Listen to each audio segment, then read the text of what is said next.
So I have a question for you. Off the top of your head, could you sing any music from Star Wars?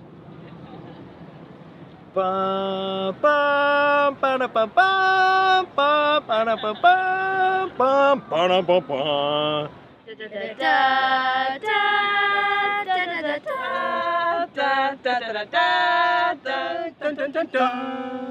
How about James Bond? Harry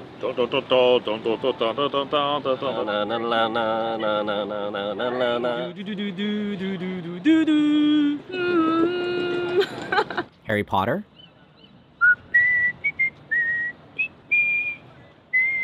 Dun dun dun dun dun.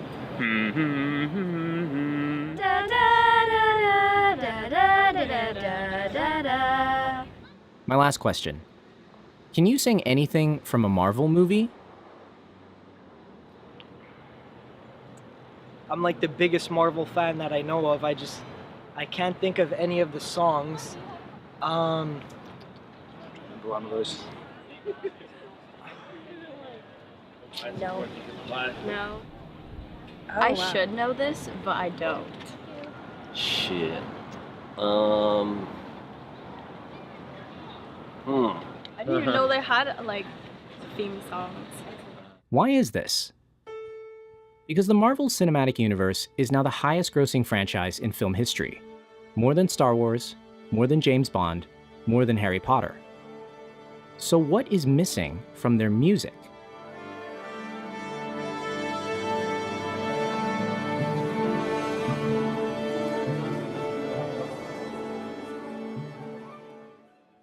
The first problem is that most of the music doesn't evoke an emotional response. Take a look at this scene from the first Iron Man. Day 11, test 37, configuration 2.0. For lack of a better option, dummy is still on fire safety. If you douse me again and I'm not on fire, I'm donating you to City College. All right, nice and easy. It's kind of hard to hear it. So let's try that one more time, but this time with just the music isolated.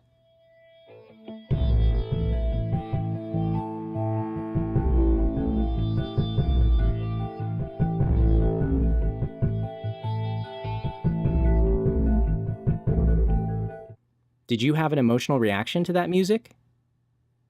So what happens to this scene if we just take it out? Day 11, test 37, configuration 2.0.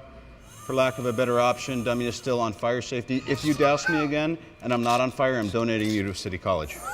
All right, nice and easy. The scene works just fine, and it doesn't need any other sound. And that's partially why you forget the music. It's like the air conditioner in the background.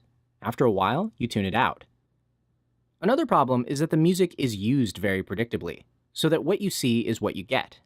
If you see something funny, you hear funny music.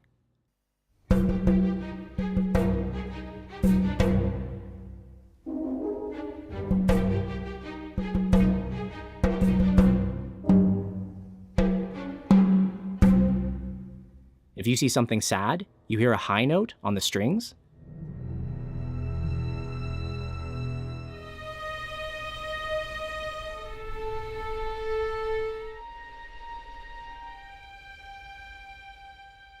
This is a really safe way to score a film, because all of the emotions are expected. The music just tells you the same thing as the picture. If someone looks scared, then you hear.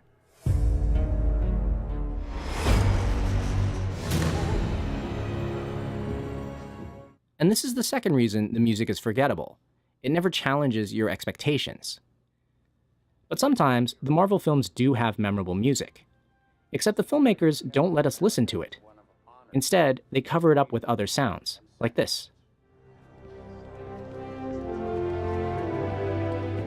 Denied enlistment due to poor health, Stephen Rogers was chosen for a program unique in the annals of American warfare. One that would transform him into the world's first super soldier. That narrator is just telling us things we already know, and he distracts us from the emotion of the scene. So how does this moment play without that distraction?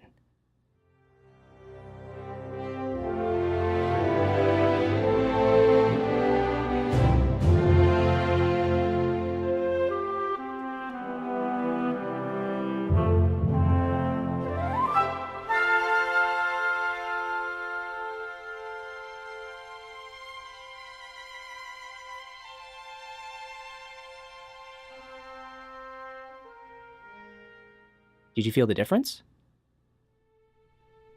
Film music is incredibly subjective, and it goes through trends. And over the last 20 years, there's been a cultural shift.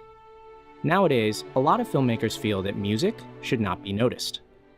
That's a contemporary thing that I've heard very frequently. It's not supposed to be noticed. Right. But why is it not supposed to be noticed? I grew up on Alfred Hitchcock's films, Bernard Herrmann, and I noticed every note. Right. I find it a little bit baffling why that seems to be the consciousness of music and film. But there is one thing we haven't mentioned yet, and it's very important. Today, blockbuster movie scores are composed through a particular process, and that process starts with one controversial element. Danny, you groaned earlier when someone mentioned temp music. The pros and cons. For me, temp music is the bane of my existence. It's my job to make the director forget everything he's heard in the temp. I won't listen to it but once. I'll never listen to it twice. And if they're addicted to it, it's just going to make my job harder. Let's back up a second. Temp music is when you're editing a film and you take music from another movie and use it temporarily in your cut, like this.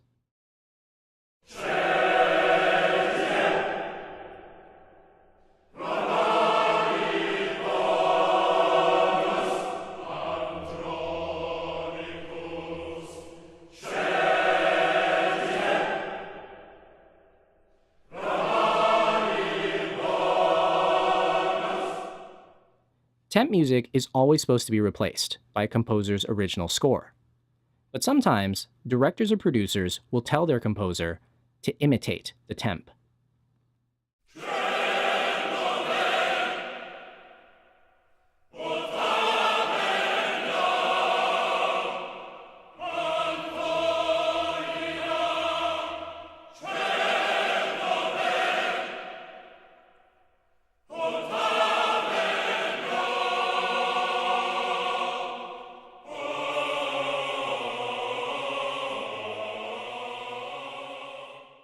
To our knowledge, this is the only time a studio has publicly apologized for imitating temp music. But the far more pervasive effect is that now, most blockbusters are temped with each other's scores. So they kind of sound like each other, but just within legal limits.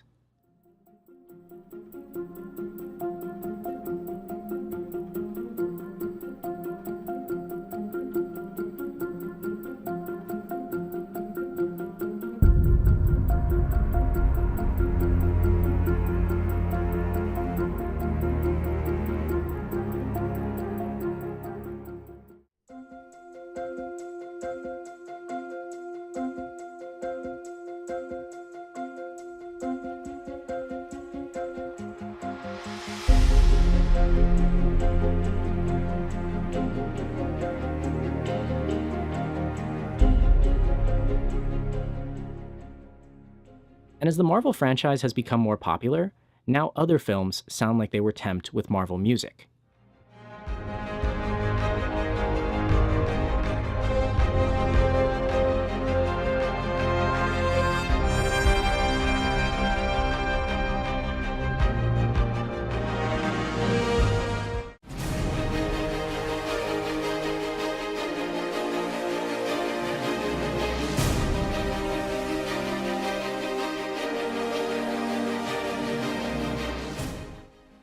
We want to emphasize, we're not blaming the composers.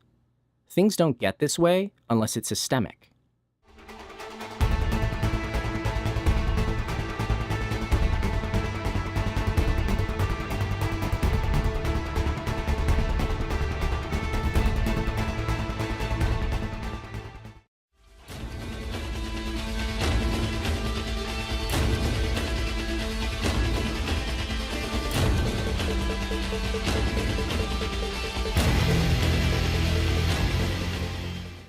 Before temp music became popular, directors would often reference other music as a way to talk to the composer. But what changed everything was modern nonlinear editing, which allowed a director to put their favorite music in the movie and have the editor cut to it. Oh, you're using mix downs? Yes, so we'll just write. Now, a director points to the temp and says, make it like that.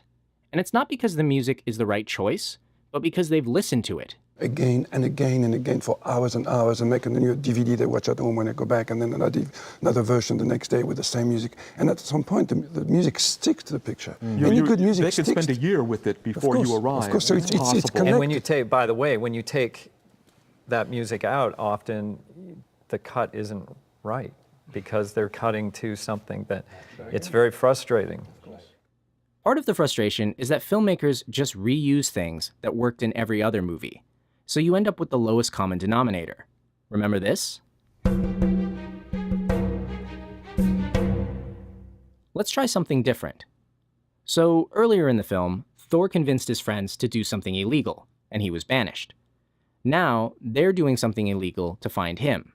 He's not asking for their help. They're giving it willingly. What if we heard this feeling in the music?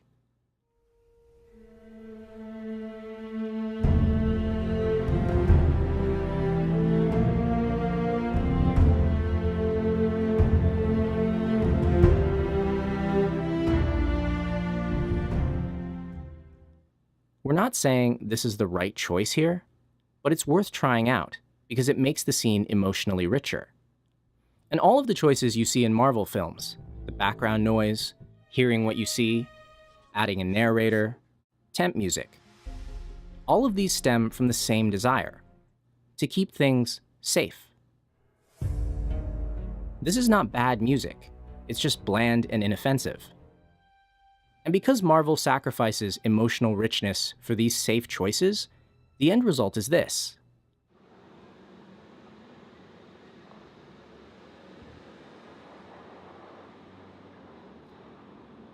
Ooh, Marvel? No. Oh, wait, Superman? So what is missing from Marvel music? Risk. The kind of risk that creates an emotional connection with the audience, so that they carry the music with them. People do not remember safe choices. Only bold, original music can do this.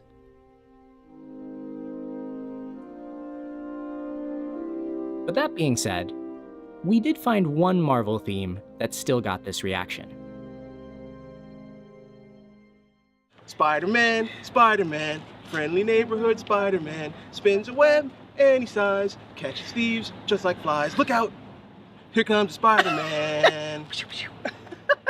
Is he strong? Listen, bud, he's got radioactive blood. Can he swing on a web? Check a look overhead. Hey there goes Spider-Man. In the chill of night, at the scene of a crime, like a stream of light, he arrives just in time. Spider-Man, Spider-Man, friendly neighborhood Spider-Man. Welcome friends, he's ignored. Action is his reward to him. Life is a great big hang-up. Wherever there's a bang-up, you'll find the Spider-Man. That was incredible. Thank you so much. You're very welcome.